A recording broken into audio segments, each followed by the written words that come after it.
आज हम stock market को उसके 5 अलग-अलग सेगमेंट्स में तोड़कर समझेंगे। जब भी हम स्टॉक मार्केट की बात करते हैं तो ज्यादातर लोगों के दिमाग में एक ही चीज आती है, कंपनी के शेयर्स खरीदना और बेचना। पर क्या सच में कहानी बस इतनी सी है या इसके पीछे और भी बहुत कुछ है? सच तो ये है कि स्टॉक मार्केट एक पूरा इकोसिस्टम है जो 5 अलग-अलग सेगमेंट्स में बटा हुआ है और हर सेगमेंट के अपने यूनिक रिस्क और पोटेंशियल रिवॉर्ड्स होते हैं। तो चलिए आज इस एक्सप्लेनर में इन 5 सेगमेंट्स का एक टूर लेते हैं। शुरुआत करते हैं सबसे जाने माने सेगमेंट से, इक्विटी मार्केट, जिसे हम कैश मार्केट भी कहते हैं। ये वो जगह है जहां आप किसी कंपनी का शेयर खरीदकर उस कंपनी में हिस्सेदार यानी पार्शियल ओनर बन जाते हैं। अब देखिए, इक्विटी मार्केट में हमेशा एक बैलेंस बना रहता है। एक तरफ है रिस्क, जैसे मार्केट की उतार चढ़ाव यानी वॉलेटिलिटी या फिर किसी कंपनी से जुड़ी कोई स्पेसिफिक प्रॉब्लम। लेकिन दूसरी तरफ है जबरदस्त पोटेंशियल, जैसे लॉन्ग टर्म में वेल्थ बनाना, कैपिटल अप्रिसिएशन और डिविडेंड से इनकम कमाना। इसका सबसे बेहतरीन एग्जाम्पल देखना है तो इंडिया की बड़ी कंपनीज को देखिए, जैसे रिलायंस, टीसीएस और एचडीएफसी बैंक। इन कंपनीज ने सालों से अपने इन्वेस्टर्स के लिए कमाल की वेल्थ बनाई है, जो इस सेगमेंट की ताकत को साफ दिखाता है। तो चलिए अब ओनरशिप के कॉन्सेप्ट से आगे बढ़ते हैं और एक बिल्कुल अलग, थोड़े कॉम्प्लेक्स एरिया में चलते हैं, डेरिवेटिव्स मार्केट। इसमें आते हैं फ्यूचर्स और ऑप्शंस।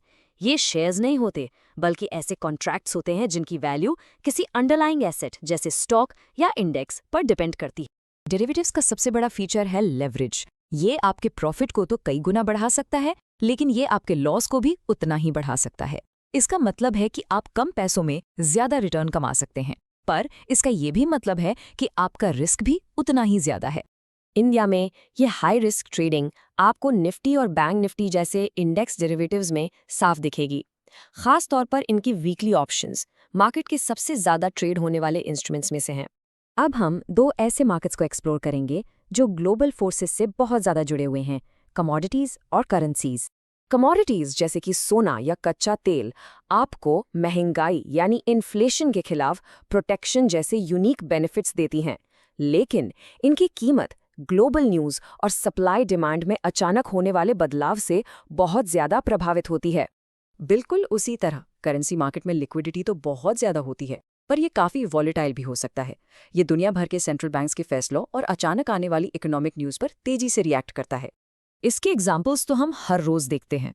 जब भी दुनिया में कोई टेंशन बढ़ती है, सोने के दाम बढ़ जाते हैं, और जब भी आरबीआई या यूएस फेड कोई बड़ा अनाउंसमेंट करते हैं तो रुपी डॉलर के एक्सचेंज रेट में तेजी से उतार चढ़ाव आता है। और आखिर में हम आते हैं उस सेगमेंट पर जो कैपिटल को सुरक्षित रखने के लिए डिजाइन किया गया है, डेट मार्केट। इसमें हम फिक्स्ड इनकम इंस्ट्रूमेंट्स जैसे गवर्नमेंट और कॉर्पोरेट बॉन्ड्स में इन्वेस्ट करते हैं। डेट मार्केट का मेन फोकस सेफ्टी और एक स्टेबल, प्रेडिक्टेबल इनकम स्ट्रीम देना होता है। ये उन कंजर्वेटिव इन्वेस्टर्स के लिए एक अच्छा ऑप्शन है जो अपने कैपिटल को प्रोटेक्ट करना चाहते हैं। इंडिया में गवर्नमेंट और आरबीआई द्वारा जारी किए गए बॉन्ड्स इसका सबसे अच्छा एग्जाम्पल है। लोग इसमें इन्वेस्ट करते हैं कम रिस्क और स्टेबल रिटर्न्स के लिए। तो अब जब हमने 5 सेगमेंट्स को समझ लिया है, सबसे ज़रूरी सवाल ये है कि आप अपने फाइनेंशियल सफ़र के लिए सही सेगमेंट कैसे चुनें। ये टेबल आपको एक सिंपल कंपैरिजन देता है। इससे आप आसानी से देख सकते हैं कि कौन सा सेगमेंट किस फाइनेंशियल गोल और रिस्क लेवल के साथ मैच करता है। अपने लिए सही फिट ढूंढने के लिए ये 4 स्टेप्स फॉलो करें। पहले, अपनी पर्सनल इन्वेस्टर प्रोफाइल को समझें। फिर अपनी फाइनेंशियल गोल्स आखिर हैं क्या, ये तय करें। उसके बाद आप कितना रिस्क ले सकते हैं, इसका ईमानदारी से असेसमेंट करें। और आखिर में ये देखें कि हर मार्केट के लिए आपकी नॉलेज कितनी है। आखिर में, मार्केट में एक बेहतर पार्टिसिपेंट बनने का राज बस इतना ही है, हर सेगमेंट के अनोखे रिस्क्स और रिवॉर्ड्स को गहराई से समझना। यही ज्ञान एक समझदार इन्वेस्टर की असली नींव है। अगर इस एक्सप्लेनर से आपको मार्केट को एक नए तरीके से समझने में मदद मिली तो प्लीज़ इस वीडियो को लाइक करें, और हमारे साथ सीखते रहने के लिए एसएम स्टॉक मार्केट एकेडमी को यूट्यूब, फेसबुक और इंस्टाग्राम पर फॉलो करना ना भूलें। धन्यवाद।